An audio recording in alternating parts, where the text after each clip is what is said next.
Alright guys, how's it going? Eastbayanglers out here. Today we're talking all about bass. Like always, we're talking fishing, surrounding our life with fishing.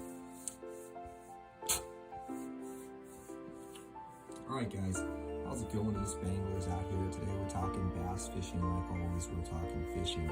And today we want to dig into Los Vaqueros. We want to talk specifically about their largemouth bass today. We want to talk about targeting those largemouth bass, some of the ways I've successfully caught, numbers as well as quality bass out of Los Vaqueros.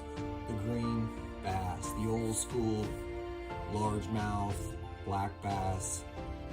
For the most part, guys, these fish tend to turn on in March, and by April you're dealing with a lot of post-spawn fish. So you're dealing with the majority of the fish already spawned. The biggest fish have already spawned. So the reason we're making this video right now is to get you guys on the water and get you guys prepared to be on that water and catching bass. So today we want to talk about, let's talk about 10 rigs. Let's talk about 15. Let's just throw out some rigs, colors, different things I do at that lake to catch fish. Now, there are some structure in that lake. There's some structure, there's coves, there's these arms, and I know you guys will know what I'm talking about if you've been there or if you're going there.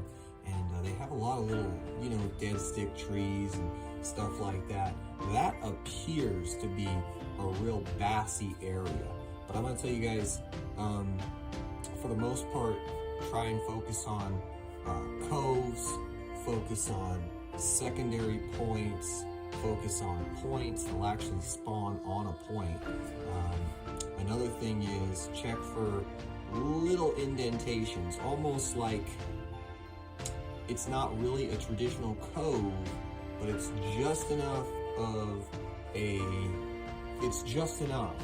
to where, a fish can pull up and bend. Another thing you're gonna look for is some of the flats. That, really, if you can find the grass, I've done really good in the grass, fishing the grass, and just generally, let's talk some baits really quick. Baits I like to throw, a 5-inch wacky rig Senko is hard to beat. A 5-inch swim bait, hard to beat. A 5-inch Kitech, a 5-inch Spark Shad, a 5-inch Mag Draft. I think the Mag Draft is 6 inches, whatever. I think it's 5 or 6, but these are all great choices to throw out there. And let's say something like that isn't really, swim baits. You got your worms. There's the old jig and pig, but I'm going to tell you guys, flipping out there is a lot more productive. Flipping, casting small finesse baits, creature baits, little grubs, bugs, all those types of things are much more productive. Sometimes open hook, sometimes Texas rigged, depending on what you prefer. I'd rather lose a few more baits, jig heads and stuff, and catch more fish. And, some people would rather, miss a fish or two and make sure they basically don't snag up a lot of rigs. To each their own. So another way that you guys can go out there and target these fish is drop shotting. Drop shotting, swim baits, worms, just about anything. Once you've located a lot of bedding bass, drop shotting is a real effective way to keep it in the strike zone, yet, lifting, lowering, lifting, pause, just really keeping it in the bed, but not essentially not overworking it. So try just almost just dead sticking it, try working it a little the next cast, and then try shaking it around the next cast. Try some different methods to see what that fish is going to react to.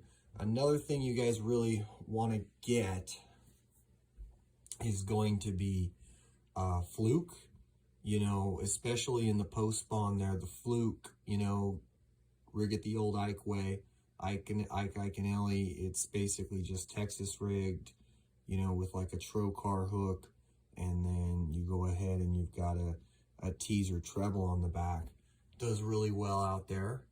And, you know, another, you know, bait that I'm really fond of out there would be basically it's imitation leech. It's not essentially a worm. It's a leech pattern by Jackal Baits, and there's another one that I use by Z-Man, and they're about 2.8 inch, 3 inches long. I've done really well using those. I'm not sure what they're imitating in there. I know that they are definitely eating them, so they probably imitate something in that lake, whether, who knows what it is, but something in there. Maybe it could be looking at the very least like small tadpoles, you know, stuff like that. So as far as, you know, you guys that are trying to throw a lot of these traditional power baits, power fish, jackhammer type stuff, you know, you go ahead and, you know, that might work for you, but for me, in the, you know, my experience, it doesn't seem to do, doesn't do the job. Another thing that's really cool about using swim baits at Los Vaqueros is, you know, you've got the threat of catching multi-species. So it's not just, you know, the bass that you can catch. You can catch rainbow trout. You can catch striped bass. You can catch whatever swimming in there will eat a bait fish. So imitation or not. All right, guys. So, I mean, this little lake is definitely saturated with bait fishermen for the most part.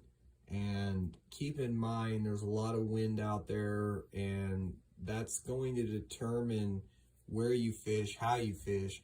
You know, the fish might be on the points, and you, well, you want to go to the cove because the wind is terrible, or you think it's time to pack up.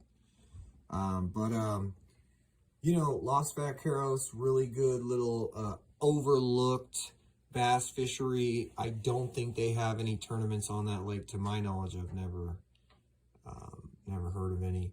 But you know, it's a great little lake, and it's not stacked with largemouth, but they're in there. They're thick, but they're not super thick. So keep that in mind. You're not going to go out there and catch probably 20-30 fish a day.